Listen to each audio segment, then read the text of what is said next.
This week, we're going to be talking about crime.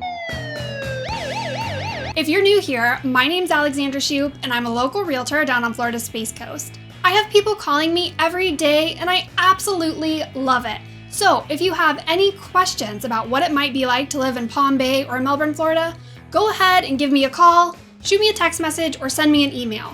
I've got your answers and I would love to chat with you. And if you want to keep seeing videos like this, go ahead and like this video, subscribe to my channel, and don't forget to ring that notification bell so that you're notified every time I post a new video. All right, let's get into it. One of the most common questions I get from my buyers is, what are the crime rates in Palm Bay and Melbourne, Florida? They want to know which areas are safe and which areas are not.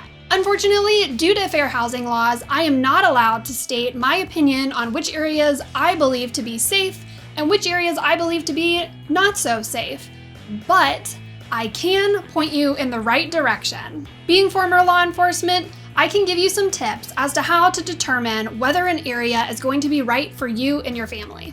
Here's what you can do. Number one, crimegrade.org. Crimegrade.org is an incredible website, and this is a website that I recommend to all of my buyers. CrimeGrade has an interactive map that codes areas block by block on a scale of dark green to red, with dark green being the most safe and red being the least safe. You can even toggle down to see which types of crimes are being committed in certain areas that may be yellow, orange, or red, for example. Make sure to read the paragraphs at the bottom that tell you how to interpret these maps, because at the end of the day, statistics are not always black and white. They usually are in the gray area. Number two, neighborhood investigation. Do your own neighborhood investigation. Drive by the property in the morning, drive by in the afternoon, and drive by when the sun's starting to set and maybe after it goes down. Because if a neighborhood's going to change, it's definitely going to change after dark. And if the neighborhood doesn't look so good to you during the day, it's not going to be any better when the sun goes down. I also highly recommend going and checking out the nearest Publix, Walmart shopping center, and Winn-Dixie, because your neighbors are shopping there. It'll give you a great idea as to what type of people live in the surrounding area. You can also speak to your potential future neighbors, knock on doors, or just spend some time walking around and see if you can see any people that will chat with you. I've had buyers have great success with this.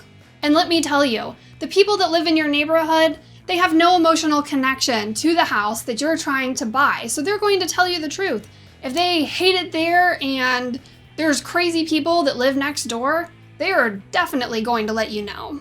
Number three, Google search. This one doesn't always work for neighborhoods and subdivisions. However, it is pretty handy if you're looking at moving into a condominium or an apartment complex. Type into the search bar the name of the apartment complex or condominium that you're going to be moving into, and search that with other keyword terms such as arrest, police, and crime, and any other words that you can think of. A lot of times when you do this, if there have been arrests there or there has been a shooting or something like that, for example, you'll see news articles that say, on August 3rd, 2019, there was a shooting in this apartment complex, and you should be able to find things. Now, you can't always rely on this because not everything is going to be online. Number four, go to the police station. Now, this tip is often hit or miss. It shouldn't be, but it is.